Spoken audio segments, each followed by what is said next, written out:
प्रिय भक्तजनों, आज हम सुनेंगे देवशयनी एकादशी की कथा। धर्मराज युधिष्ठिर ने कहा, हे केशव, आषाढ़ शुक्ल एकादशी का क्या नाम है? इस व्रत के करने की विधि क्या है और किस देवता का पूजन किया जाता है? श्री कृष्ण जी कहने लगे कि हे युधिष्ठिर, जिस कथा को ब्रह्मा जी ने नारद जी से कहा था वही मैं तुमसे कहता हूँ। एक समय नारद जी ने ब्रह्मा जी से यही प्रश्न किया था।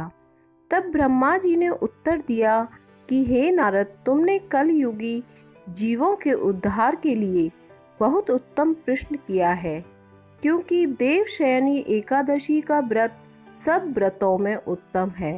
इस व्रत से समस्त पाप नष्ट हो जाते हैं और जो मनुष्य इस व्रत को नहीं करते वे नरकगामी होते हैं। इस व्रत के करने से भगवान विष्णु प्रसन्न होते हैं। इस एकादशी का नाम पद्मा है। अब मैं तुमसे एक पौराणिक कथा कहता हूँ, तुम मन लगाकर सुनो। सूर्यवंश में मांधाता नाम का एक चक्रवर्ती राजा हुआ है, जो सत्यवादी और महान प्रतापी था। वह अपनी प्रजा का पुत्र की भांति पालन किया करता था और उसकी सारी प्रजा धन धान्य से भरपूर और सुखी थी। उसके राज्य में कभी भी अकाल नहीं पड़ता था। एक समय उस राजा के राज्य में 3 वर्ष तक वर्षा नहीं हुई और अकाल पड़ गया।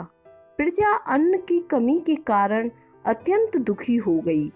अन्न के ना होने से राज्य में यज्ञ आदि भी बंद हो गए। एक दिन प्रजा राजा के पास जाकर कहने लगी कि हे राजा, सारी प्रजा त्राही त्राही पुकार रही है, क्योंकि समस्त विश्व की सृष्टि का कारण वर्षा है। वर्षा के अभाव से अकाल पड़ गया है और अकाल से ही प्रजा मर रही है। इसलिए हे राजन, कोई ऐसा उपाय बताओ जिससे प्रजा का कष्ट दूर हो।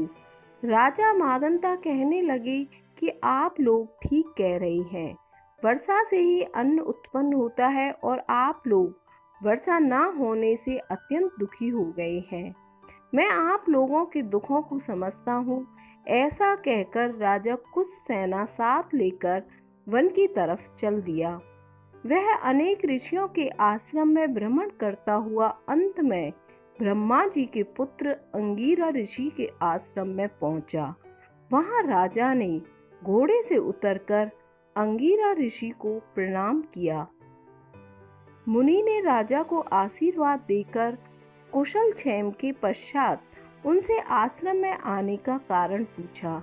राजा ने हाथ जोड़कर विनीत भाव से कहा कि हे भगवान, सब प्रकार से धर्म पालन करने पर भी मेरे राज्य में अकाल पड़ गया है।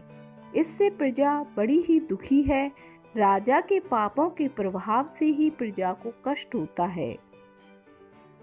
ऐसा शास्त्रों में कहा है, जब मैं धर्म अनुसार राज्य करता हूँ तो मेरे राज्य में अकाल कैसे पड़ गया, इसके कारण का पता मुझको अभी तक नहीं चल सका। अब मैं आपके पास इसी संदेह को निवृत्त कराने के लिए आया हूँ। कृपा करके मेरे इस संदेह को दूर कीजिए। साथ ही प्रजा के कष्ट को दूर करने का कोई उपाय बताइए। इतनी बात सुनकर ऋषि कहने लगे, हे राजन, यह सतयुग सब युगों में उत्तम है। इसमें धर्म के चारों चरण सम्मिलित हैं, अर्थात इस युग में धर्म की सबसे अधिक उन्नति है। लोग ब्रह्म की उपासना करते हैं और केवल ब्राह्मणों को ही वेद पढ़ने का अधिकार है। ब्राह्मण ही तपस्या करने का अधिकार रख सकते हैं, परंतु आपके राज्य में एक शूद्र तपस्या कर रहा है। इसी दोष के कारण आपके राज्य में वर्षा नहीं हो रही है। इसलिए यदि आप प्रजा का भला चाहते हो तो उस शूद्र का वध कर दो। इस पर राजा कहने लगे कि महाराज, मैं उस निरपराध तपस्या करने वाले शूद्र को कैसे मार सकता हूँ। आप इस दोष से छूटने का कोई और दूसरा उपाय बताइए। तब ऋषि कहने लगे कि हे राजन, यदि तुम अन्य उपाय जानना चाहते हो तो सुनो।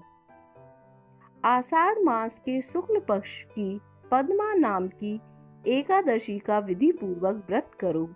व्रत के प्रभाव से तुम्हारे राज्य में वर्षा होगी और प्रजा सुख प्राप्त करेगी, क्योंकि इस एकादशी का व्रत सब सिद्धियों को देने वाला होता है और समस्त उपद्रवों को नाश करने वाला है। इस एकादशी का व्रत तुम प्रजा, सेवक और मंत्रियों सहित करो। मुनि के इस वचन को सुनकर राजा अपने नगर को वापस आ गए और उसने विधि पूर्वक पद्मा एकादशी का व्रत किया। उस व्रत के प्रभाव से वर्षा हुई, प्रजा को सुख पहुंचा। अतः इस मास की एकादशी का व्रत सब मनुष्यों को करना चाहिए। यह व्रत इस लोक में भोग और परलोक में मुक्ति को देने वाला होता है। इस कथा को पढ़ने और सुनने से मनुष्य के समस्त पाप नष्ट हो जाते हैं।